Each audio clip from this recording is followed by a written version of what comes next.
In this video, I'm going to show you how to start setting up a cascade of flowers, because I've had a couple people ask me how to do that. And part of it is just knowing how much you have to work with. So get everything that you have to work with out. So I've got these roses, and I've got some hydrangeas, but I'm going to start with the roses because they're the largest thing. Now I put these dummies together, and obviously you're not going to have this sticking up out of the cake, but you know, just to keep them from wiggling around. Alright, so start with the largest flowers because you want to put those in the placement first to make sure that they're going to be positioned right. I build these on toothpicks so I can just stick them right into the cake. And obviously this is sitting on a table, but there's going to be a board, so you should be able to start at the bottom with the biggest ones. Maybe just put this on the board. If there's a toothpick here and it's on the board, you don't need that, so you can just pull that out and put it on there. The fewer things you stick into the cake, the better, just because the people that cut it aren't always going to be paying attention. So you don't want someone to get a toothpick in their cake and yell at you later. But anyway, for these purposes, I'll just use the toothpicks because they're there. And this is styrofoam. Alright, so I want to have an arrangement at the top and then have it taper down and be very full. So I'm going to do one on each tier first. Let's see, I want to keep the bigger ones at the bottom. So try to keep the larger flowers at the bottom. Visually, when humans look at things, it's more comfortable to have things heavier at the base. And if you look at how photographs are matted, you usually add an extra 1/4 inch at the base, and it's not really noticeable, but your brain kind of recognizes that as being heavier. And the heavier things at the bottom are better visually.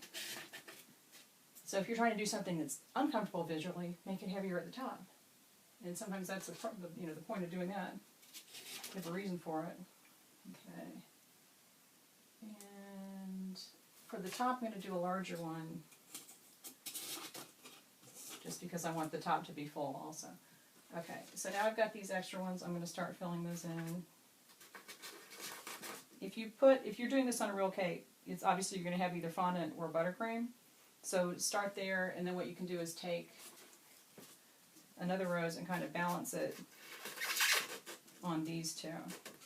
So stick it into the cake and make sure that these are secured against these. These are probably going to be sitting on the board, so they're not going to be moving. And again, if you don't need to use the toothpick, don't use it. It's just better not to. Right. So again, 2 there.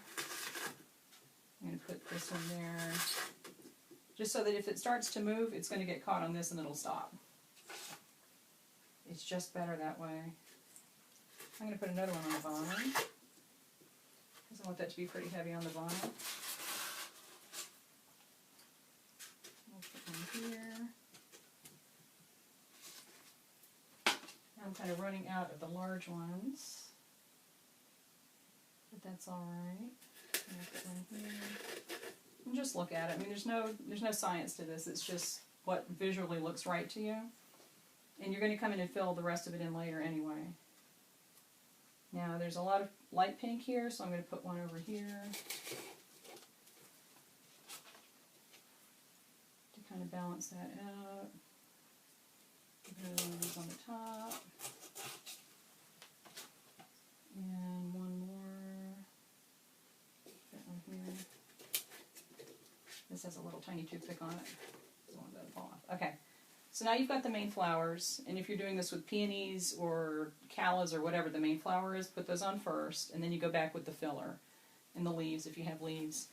I like putting leaves in floral arrangements. A lot of people don't, like the brides say, I don't want green on the cake, but it looks nicer. I think it kind of makes it look more realistic.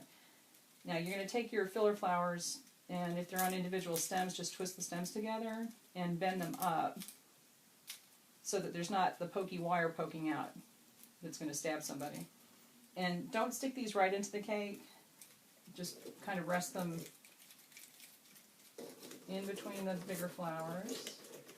And you can press them against the cake, like if this has icing or fondant, you can just press the flower directly into the cake, and that'll help to anchor it. Take an icing bag with icing, stick it on there, use it for glue. Just don't stick the wires into the flowers if you can help it. Alright, so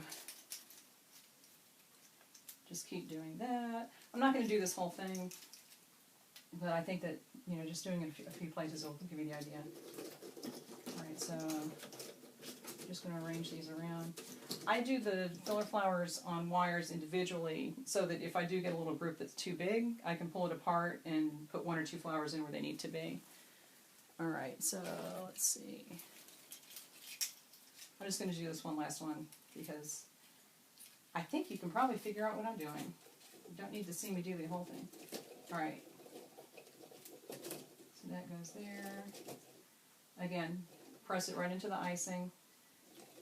And if this has color on it, these have been airbrushed and dusted in various combinations. It's going to get on the icing, so just be careful that you're not going to smear it all over the place and then have to fix that spot. But if there is a big smear, you can take another flower and poke it right in there. Not a problem. Okay, and then your final piece would be the leaves. I usually do the leaves last just because that kind of gives you a good idea of where the green is going to look nice. So just go put a couple leaves in there. And this is going to be a very full cascade with the amount of flowers that I have. These tier sizes, it's a 4, 6, 8, 10, and 14.